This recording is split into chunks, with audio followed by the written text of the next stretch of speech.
Oh, hello student. Welcome to accounting class with me, Miss Grace Angelina. Let's check it out.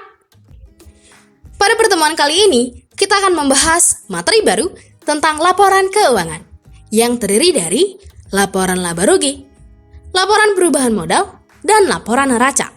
Selengkapnya, kalian boleh lihat di textbook akuntansi halaman 135 sampai dengan 141. Mohon perhatikan dengan seksama ya. Laporan laba rugi adalah laporan keuangan yang menunjukkan pendapatan yang diterima dan beban yang dikorbankan suatu perusahaan selama satu periode tertentu. Sehingga yang menjadi komponen dalam penyusunan laporan laba rugi adalah akun pendapatan dan juga akun beban. Terdapat dua jenis bentuk laporan laba rugi, yaitu single step dan multiple step. Laporan laba rugi berbentuk single step terlihat sangat sederhana, dengan cara mengumpulkan seluruh pendapatan pada satu sisi dan mengumpulkan beban di sisi yang lain. Selanjutnya, menentukan laba atau rugi perusahaan dengan cara mencari selisih antara jumlah pendapatan dengan jumlah beban. Kemudian kita lanjutkan dengan laporan laba rugi multiple step, di mana sedikit lebih kompleks bila dibandingkan dengan bentuk single step. Namun bentuk laporan ini lebih rinci karena memisahkan pendapatan dan beban operasional dengan pendapatan dan beban non-operasional. Pendapatan operasional adalah pendapatan dari kegiatan utama perusahaan.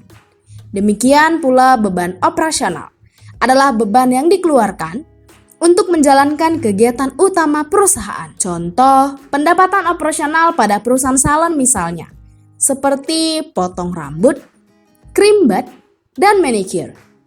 Contoh beban operasionalnya seperti gaji, perlengkapan salon, dan biaya penyusutan peralatan salon. Selanjutnya pendapatan non-operasional atau disebut juga dengan pendapatan lain-lain, di mana pendapatan diperoleh bukan dari kegiatan utama perusahaan. Demikian pula beban non-operasional atau disebut juga dengan beban lain-lain adalah beban yang dikeluarkan bukan untuk menjalankan kegiatan utama perusahaan, melainkan untuk menjalankan kegiatan lain perusahaan. Contoh pendapatan non-operasional pada perusahaan salon misalnya, seperti menjual sampo kepada pelanggan, padahal salon bukan perusahaan dagang, melainkan perusahaan jasa. Contoh lainnya pendapatan bunga dan pendapatan komisi. Sedangkan contoh beban operasionalnya seperti beban bunga. Adapun cara mengetahui apakah penyusunan laporan laba rugi sudah benar atau tidak dapat dilihat dari hasil akhirnya, yaitu laba atau rugi yang diperoleh ketika pendapatan sudah dikurangkan dengan beban. Kemudian, hasil akhir tersebut dibandingkan dengan hasil selisih kolom laba rugi pada kertas kerja. Jika keduanya menunjukkan hasil yang sama, artinya penyusunan laporan laba rugi sudah dilakukan dengan benar. Jika sebaliknya, artinya terdapat kesalahan atau kekeliruan dalam penyusunan laporan laba rugi. Misalnya terjadi kekurangan pencatatan, atau kesalahan penulisan nominal, atau kesalahan penghitungan, atau yang lainnya. Perhatikan pembahasan contoh soal berikut. Telah tersedia kertas kerja Salon Sejahtera per 31 Desember 2018. Dapat kita lihat bahwa Salon Sejahtera memperoleh rugi sebesar Rp460.000. Sekarang, kita buatkan laporan laba ruginya. Kali ini kita membuatkan laporan laba rugi single step. Kita mulai dengan membuat judul tabelnya, yaitu Salon Sejahtera, laporan laba rugi untuk periode yang berakhir pada 31 Desember 2018 dalam rupiah. Setelah itu kita buatkan kelompok akun pendapatan terlebih dahulu. Kita lihat di kertas kerja kolom laba rugi, akun pendapatan apa saja yang terdapat pada kertas kerja tersebut, yaitu pendapatan jasa sebesar Rp10.080.000. Nah, karena hanya terdapat satu jenis pendapatan saja, sehingga kita buatkan jumlah pendapatan sebesar Rp10.080.000.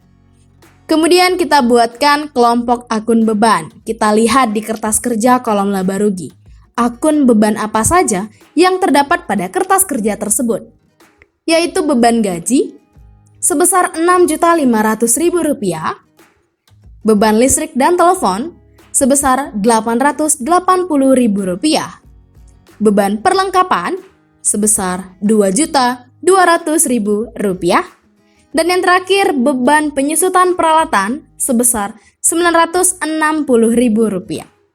Sehingga jumlah beban sebesar Rp10.540.000 dan diberi tanda dalam kurung yang artinya berkurang. Selanjutnya, kita hitung selisihnya dengan mengurangkan jumlah pendapatan sebesar Rp10.080.000 dengan jumlah beban sebesar Rp10.540.000. Nah, karena jumlah pendapatan lebih kecil daripada jumlah beban, maka artinya perusahaan sejahtera mengalami rugi sebesar Rp460.000. Dan hasil ini sama dengan hasil akhir atau selisih yang terdapat pada kertas kerja kolom laba rugi. Setelah kita membahas laporan laba rugi, selanjutnya kita akan membahas laporan perubahan modal. Laporan perubahan modal adalah laporan keuangan yang menunjukkan perubahan modal suatu perusahaan dalam satu periode tertentu. Sehingga yang menjadi komponen dalam penyusunan laporan perubahan modal adalah akun modal, laba atau rugi bersih yang diperoleh dari laporan laba rugi, dan akun prive. Perhatikan pembahasan contoh soal berikut. Kita mulai dengan membuatkan judul tabelnya, yaitu Salon Sejahtera, laporan perubahan modal, untuk periode yang berakhir pada 31 Desember 2018 dalam rupiah. Setelah itu, kita lanjutkan dengan membuat modal per 1 Desember 2018 dengan melihat kertas kerja kolom neraca, di mana besarnya modal yaitu sebesar Rp37.200.000.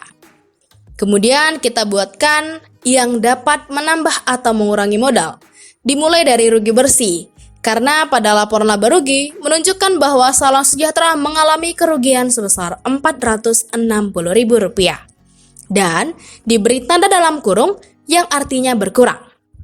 Kemudian kita buatkan prive Nyonya Sinta dengan melihat kertas kerja kolom neraca, di mana besarnya prive yaitu sebesar Rp700.000 dan diberi tanda dalam kurung yang artinya berkurang.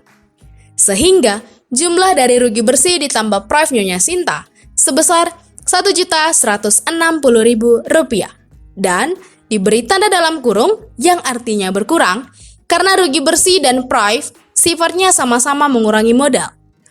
Sehingga modal per 31 Desember 2018 menjadi sebesar Rp36.040.000. Terakhir kita akan membahas laporan neraca.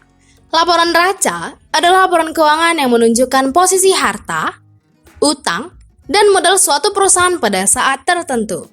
Sehingga yang menjadi komponen dalam penyusunan laporan neraca adalah akun harta, akun utang, akun modal, dan juga akun prive jika ada. Terdapat dua jenis bentuk laporan neraca, yaitu skontro dan stafel atau laporan. Laporan neraca bentuk skontro adalah bentuk neraca dengan posisi bersisian, sehingga akun harta berada pada sisi kiri, sedangkan akun utang dan modal berada di sisi kanan.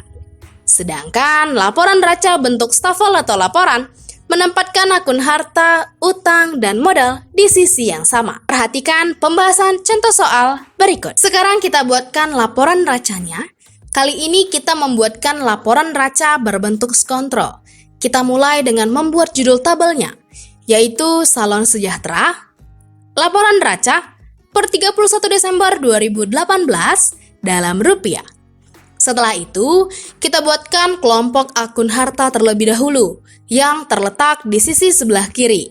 Dimulai dari akun harta lancar. Kita lihat di kertas kerja kolom neraca. Akun-akun harta lancar apa saja yang ada? Yaitu akun kas sebesar Rp32.600.000. Kemudian akun piutang usaha sebesar Rp5.200.000. Dan akun perlengkapan sebesar Rp1.700.000. Sehingga jumlah harta lancar sebesar Rp39.500.000. Selanjutnya, kita buatkan akun harta tetap. Kita lihat di kertas kerja kolom neraca, akun-akun harta tetap apa saja yang ada, yaitu akun peralatan sebesar Rp8.800.000 dan akun akumulasi penyusutan peralatan sebesar Rp960.000 dan diberi tanda dalam kurung yang artinya berkurang.